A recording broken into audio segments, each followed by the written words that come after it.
صرف ایک سلوشن ہے دنیا کو ٹھیک کرنے کا، ریوائول، اور وہ ریوائول ہے دماغ کا، revival of the intellect. Let me explain. لوگ اکثر سوچتے ہیں کہ مسئلے پالیٹکس سے سالو ہوتے ہیں، اکانومی سے سالو ہوتے ہیں، پاور سے سالو ہوتے ہیں۔ ریالٹی یہ ہے جب تک سوچ ٹھیک نہیں ہوتی کوئی سسٹم ٹھیک نہیں ہوتا۔ تھاٹ، کانسیپٹ، بیہیویئر، ہر چیز یہیں سے شروع ہوتی ہے۔ پہلے تھاٹ، پھر کانسیپٹ بنتا ہے اور اس کے اکارڈنگلی آپ بیہیو کرتے ہیں۔ اگر کانسیپٹ غلط ہو تو بیہیویئر چاہے کتنا سنسیئر ہو، آؤٹ کم غلط ہی ہوتا ہے۔ انسان کے پاس تین طریقے ہوتے ہیں سوچنے کے، ایک ہے ریشنل، ایک ہے empirical, and the next is عقل سلیم۔ اگر یہ فرق سمجھ آ جائے تو بہت سارے مسئلے خود ہی سالو ہو جائیں۔ ریشنل تھنکنگ کا مطلب ہے لاجک۔ جیسے اگر میں کہوں آگ جلاتی نہیں، آپ کہو گے یہ بات لاجک کے خلاف ہے۔ یہ عقل کا پہلا لیول ہے، یوزفل ہے لیکن انکمپلیٹ۔ امپیریکل تھنکنگ کا مطلب ہے ایکسپیرینس۔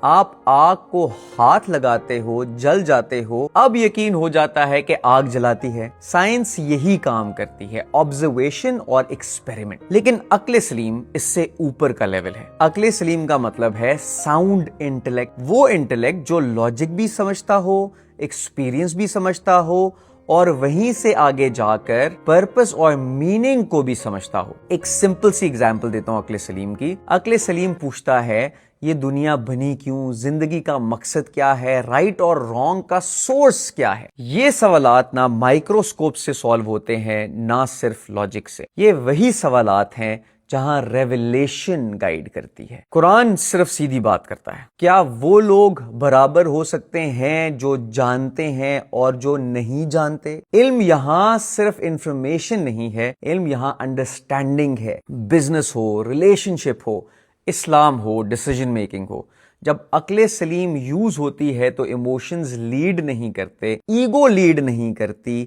ٹرائبلزم لیڈ نہیں کرتا، ٹروتھ لیڈ کرتا ہے۔ دنیا کا مسئلہ لیک آف ایفرٹ نہیں ہے، دنیا کا مسئلہ لیک آف کلیئر تھنکنگ نہیں ہے۔ اور جب انٹلیکٹ ریوائیو ہوتا ہے تو سوسائٹی خود بخود ریوائیو ہونا شروع ہو جاتی ہے۔ یہیں سے ہر اصل چینج شروع ہوتا ہے۔ ریوائیول یاد رکھیں صرف سلوگن سے نہیں آتا، ریوائیول سوچ سے آتا ہے۔